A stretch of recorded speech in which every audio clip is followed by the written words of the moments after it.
अगर आप बिहार पॉलिटेक्निक का फॉर्म भरे हैं तो जानते हैं कि बिहार पॉलिटेक्निक का अब लास्ट डेट कल ही है 7 तारीख। क्योंकि कल के बाद सब बंद हो जाएगा। उसका इस साल का जो फॉर्म फिलअप करने वाला डेट था, अगर आप फॉर्म भर चुके हैं, अगर आप तैयारी नहीं किए हुए हैं तो आपको इस वीडियो में जानकारी मिलेगी कैसे तैयारी करना है।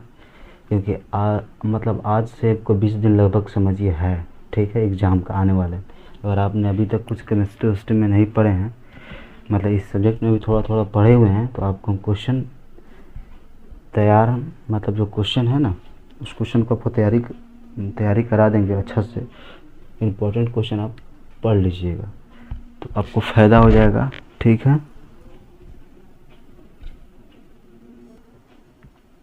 इम्पोर्टेंट क्वेश्चन बता देंगे, पर देखना पहले आप जान लीजिए कि कैसे तैयारी करना है, ठीक है। ठीक है, देखिए इस मतलब जो है ना, एग्ज़ाम में भौतिकी पूछता है, रसायन विज्ञान पूछता है, और जानते ही हैं एक मैथ पूछता है, ठीक है, गणित पूछता है।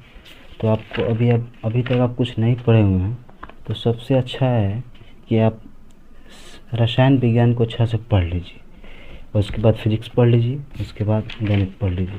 क्योंकि इस जो सब्जेक्ट है ना रसायन विज्ञान, उसमें आपको अच्छा सा क्वेश्चन आप रट भी सकते हैं, ठीक है। तो हम चाहते हैं पहले अब रसायन विज्ञान ही स्टार्ट करें, क्योंकि अब ज़्यादा दिन नहीं है। तो रसायन विज्ञान में है ना, जो क्वेश्चन आता है डायरेक्टली क्वेश्चन पूछता है, और ये फिजिक्स हो गया न्यूमेरिकल पूछ देगा, और ये मैथ हुआ तो जानते ही हैं, मैथ नहीं पढ़ेंगे तो आपसे बनेगा भी नहीं। तो आपको हम पहले रसायन विज्ञान बताना चाहते हैं। देखिए इसमें 23 चैप्टर है, ठीक है। समझ लीजिए पहले कितना चैप्टर रसायन विज्ञान में। पहले भौतिकी में देख लीजिए, ठीक है, सिलेबस देख लीजिए। 23 चैप्टर है इसमें। रसायन विज्ञान में भी 24 चैप्टर है, और मैथ में देख लीजिए यहाँ 38 चैप्टर है, ठीक है। तो हम पहले से चार्ट बना कर रखे हुए हैं। तो सबसे अच्छा है कि पहले आप केमिस्ट्री पढ़ना शुरू कीजिए, रसायन विज्ञान पढ़िए, क्योंकि इससे डायरेक्टली क्वेश्चन पूछता है। तो आज हम देखिए यहाँ पे 24 है। तो हम चाह रहे हैं कि एक वीडियो में, मतलब एक जो लेक्चर है उसमें आपको दो, होता है ना, 2 चैप्टर का हम क्वेश्चन करा दें अच्छी तरीके से, ठीक है। ये जो इस बुक में जो चैप्टर में दिया हुआ है क्वेश्चन, उस चैप्टर को आपको अच्छे से करा दें। अब उतना ही क्वेश्चन पढ़ लीजिए, याद कर लीजिएगा, तो एग्ज़ाम में आपको, हमको लगता है दिक्कत नहीं होगा, ठीक है। तो हम चाह रहे हैं कि पहले केमिस्ट्री स्टार्ट करते हैं, ठीक है, क्योंकि डायरेक्टली क्वेश्चन पूछता है उससे। चलिए, बहुत ज़्यादा बात हो गया। अच्छा लगेगा तो सब्सक्राइब कीजिएगा, बिना सब्सक्राइब किए जाइएगा नहीं, क्योंकि आपकी सपोर्ट हमको बहुत ज़्यादा ज़रूरी है, ठीक है। पहले आप केमिस्ट्री स्टार्ट करते हैं, रसायन विज्ञान। पहला देखिए, पहला चैप्टर है विज्ञान एवं रसायन। इस चैप्टर का जो इस बुक में जितना क्वेश्चन दिया हुआ है उसको सोल्व कर लेते हैं। और अब ज़्यादा बोलिएगा और भी क्वेश्चन करा दे तो इस चैप्टर का अलग से और भी क्वेश्चन करा देंगे। लेकिन इस बुक में इस चैप्टर से जितना क्वेश्चन दिया गया है उस क्वेश्चन को आपको अच्छा तरीके से समझा देते हैं और बता देते हैं सॉल्यूशन, ठीक है। चलिए चैप्टर पढ़ना शुरू करते हैं। देखिए इस चैप्टर रसायन विज्ञान, ठीक है। इस जो बुक में दिया हुआ है, इस बुक में से एक यहाँ पे छोटा सा समरी दिया हुआ है, ठीक है। अगर ये बोलिएगा तो इसको अच्छा से बता देंगे किसी अगले वीडियो में, लेकिन ये वीडियो सिर्फ क्वेश्चन के लिए, क्योंकि ज़्यादा टाइम नहीं है, सिर्फ क्वेश्चन आपको तैयारी करना है। तो लेकिन इस चैप्टर का छोटा सा दिया हुआ है समरी, ठीक है। समरी मतलब इस चैप्टर में से बहुत इम्पोर्टेंट नोट होता है, नोट करने वाला क्वेश्चन, भले लाइन वो दिया गया है, वो आपको हम अच्छा से दिखा देते हैं कहाँ दिया हुआ है। देखिए इस चैप्टर में यहाँ पे दिया हुआ है तथ्य, मतलब इस चैप्टर से जो बहुत मेन है लाइन, जो नोट करने वाला लाइन है वो दिया हुआ है, ठीक है। उसको हम आपको बता देते हैं। पहले दिया हुआ है, पहला पॉइंट में, रसायन विज्ञान द्रव ऊर्जा एवं दोनों के बीच की अंतःक्रिया का अध्ययन है। मतलब रसायन विज्ञान में ऊर्जा एवं दोनों के बीच की अंतःक्रिया का अध्ययन है, ये अब जानना जरूरी है। अब उसकी आगे दूसरा नंबर पॉइंट समझिए, रसायन विज्ञान की ऐतिहासिक पृष्ठभूमि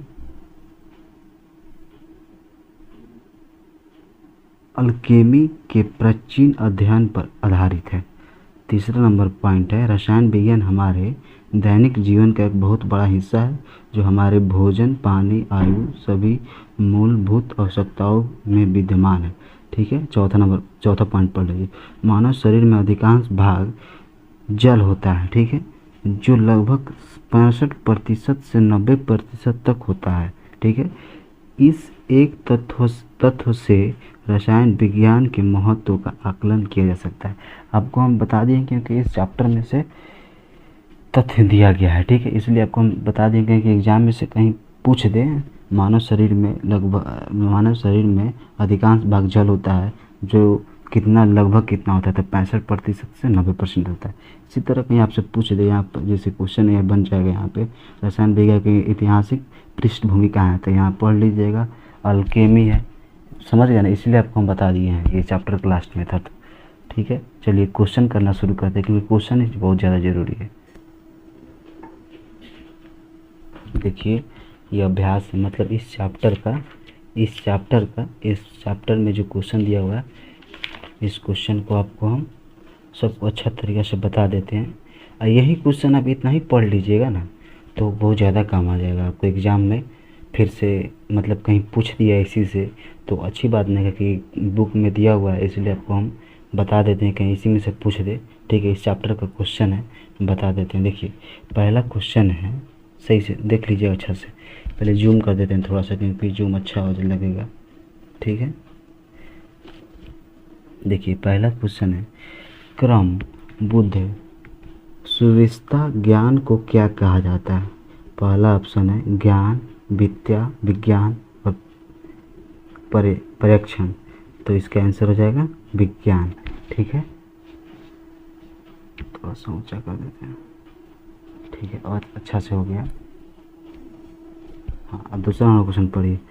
आधुनिक रसायन विज्ञान के जन्मदाता कौन थे? तो प्रिस्टले, लेवोसिए, सी नंबर है सीले, इनमें से कोई नहीं। तो इसका आंसर जान लीजिए होगा, इसका आंसर होगा लवेसिए। मतलब आधुनिक रसायन विज्ञान के जन्मदाता लवेसिए थे। याद रखिए, क्योंकि देखिए इसमें से क्वेश्चन पूछ सकता है आपसे, ये बहुत इंपॉर्टेंट क्वेश्चन है। ये सब कहीं पूछ दिया तो एग्जाम में आप अच्छा से नंबर ले लीजिएगा। देखिए तीसरा नंबर है, रसायन विज्ञान का ज्ञान सर्वप्रथम किस देश में हुआ था? देखिए डायरेक्ट क्वेश्चन है। तो पहला ऑप्शन है चीन, यूनान, मिस्र, अरब, अमेरिका, इंग्लैंड, भारत और चीन। इसका आंसर होगा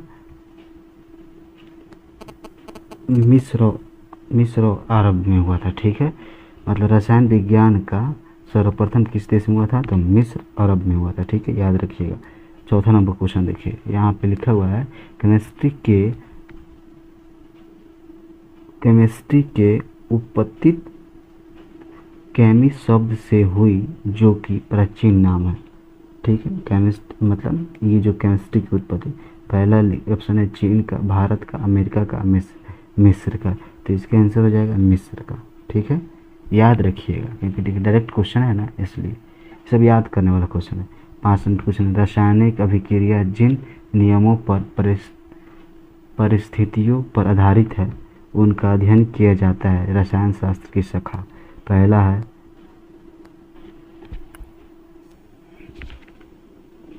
देखिए ऑप्शन है, ऑप्शन क्या है यहाँ पे 5 नंबर का, अकार्बनिक रसायन, वैश्लेषिक रसायन में, कार्बनिक रसायन में, भौतिकी रसायन में।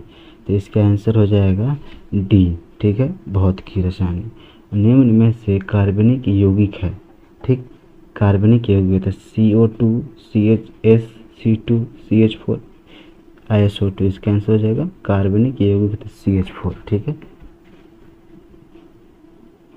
7 नंबर। ठीक, निम्न में से रसायन विज्ञान का प्रमुख शाखा है, जैव रसायन, और औषधि रसायन, कार्बनिक रसायन, सामान्य रसायन। तो इसका आंसर हो जाएगा कार्बनिक रसायन। याद कर लीजिएगा। देखिए ये सब रटने वाला क्वेश्चन है, इसलिए हम बता रहे हैं, केमिस्ट्री में ज़्यादा नंबर उठेगा आपका अगर ये सब पढ़ लीजिए, इतना ही पढ़ लिए तो। अब देखते हैं 8 नंबर क्वेश्चन है, चेचक के टीके के आविष्कार हैं। चेचक के टीके का आविष्कारक हैं एडवर्ड जेनरल ब्रिजिलियन लियस लुइस पास्चर गेबर। इसका आंसर हो जाएगा ए एडवर्ड जेनर। 9 नंबर क्वेश्चन है, निम्न में से जर्मनाशिक है, मतलब जर्मनाशिक है। पहला क्लोरोबेंजीन, डेटॉल, ए और बी इनमें से कोई नहीं। ये दोनों है, क्योंकि क्लोरोबेंजीन और डेटॉल, सी इसका आंसर होगा। ठीक है, ये दोनों है, तो सी, ए और बी, सी दोनों दिया हुआ है। पौधों को कीटाणुओं एवं रोगों से बचाते हैं। Chlorine, DDT, chloroform, ether. जानते हैं खाद क्या देते हैं? डीडीटी। तो देखिए डीडीटी हो गया। बीएचसी का पूरा नाम क्या है? तो देखिए पहले ऑप्शन देख लीजिए अच्छा से, यहाँ पे ऑप्शन हुआ है बीएचसी का पूरा नाम benzene hydrochloride, benzene hydrocarbonate, benzene hydroxide carbonate, benzene hexachloride. इसका आंसर हो जाएगा बेंजीन हेक्साक्लोराइड। अब देखिए 12 नंबर क्वेश्चन पढ़ते हैं। आदर्श गैस व्यवहार है एक, एक में पर्यवेक्षण, दूसरा में प्राकृतिक नियम, परिकल्पना, उपयुक्त सभी। इसका आंसर हो जाएगा परिकल्पना। आदर्श गैस व्यवहार है परिकल्पना। आइए इसके लास्ट नंबर क्वेश्चन इस चैप्टर के, निम्न में से कौन सा रसायन पदार्थ के संगठन से निर्मित होता है? यूरिया, सल्फर ड्रग्स, डेटॉल, ये सभी। तो इसमें से होगा ये सभी। या देखिए ये सब हुआ ना, मतलब इस चैप्टर में इतना ही क्वेश्चन दिया हुआ है, तो मतलब इतना ही क्वेश्चन आप रट लेते हैं तो एग्ज़ाम में आ सकता है। अगर इससे क्वेश्चन और ज़्यादा चाहते हैं तो प्लीज़ कमेंट कीजिएगा, इससे और 10 क्वेश्चन बना देंगे, आपके लिए इंपॉर्टेंट खोज देंगे। तो ये चैप्टर का क्वेश्चन था, इसलिए आपको हम बताना ज़रूरी समझे। ये बहुत ज़्यादा ज़रूरी क्वेश्चन है। ठीक है, देख लीजिएगा। ठीक है, अगर नहीं समझ में आएगा तो फिर से रिपीट वीडियो देख लीजिएगा। ठीक है, देखिए इस चैप्टर का मतलब इतना जो क्वेश्चन दिया हुआ था हम करा दिए।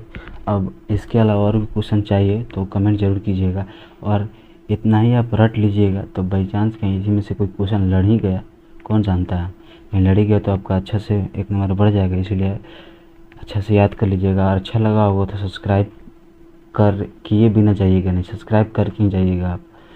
ठीक है, और आप जो आपके दोस्त होंगे जो पॉलिटेक्निक का एग्ज़ाम देने वाले हैं, कुछ नहीं पढ़े होंगे तो उनको ज़रूर भेज दीजिएगा, ताकि उनके लिए बहुत ज़्यादा मतलब इस चैप्टर में मतलब इसमें बनाना नहीं पड़ता है, डायरेक्ट को याद ही करना पड़ता है। तो बहुत अच्छी चैप्टर है, डायरेक्ट उनको याद भी हो जाएगा। और अच्छा लगा सब्सक्राइब कीजिएगा, लाइक भी कीजिएगा, तब यहाँ से जाइएगा। धन्यवाद। चलिए अगले मतलब इसके जो अगले चैप्टर है मिलते हैं, उसमें आपको हम बता देंगे, मतलब जो अगला वीडियो हम बनाने वाले हैं, अगला जो लेक्चर आपको आएगा तो उसमें से बता देते हैं किस चैप्टर पर बनाएंगे। देखिए आज तो विज्ञान एवं रसायन ख़त्म हो गए, तो हम चाहते हैं अब द्रव एवं रासायनिक संयोग, इस दोनों का क्वेश्चन ला देंगे। ठीक है, अगले वाले वीडियो में, इसलिए सब्सक्राइब करके जाइएगा। बेल जो होता है वो दबा लीजिएगा, क्योंकि जब भी वीडियो डालते तो आपको मिल जाए। ठीक है, तो कल जो वीडियो आएगा उसको ये और द्रव और रासायनिक संयोग के नियम का क्वेश्चन करा देंगे। चलिए अच्छा लगा सब्सक्राइब कीजिएगा और लाइक भी कीजिएगा, और अपने दोस्तों को शेयर भी करते चलिए। धन्यवाद।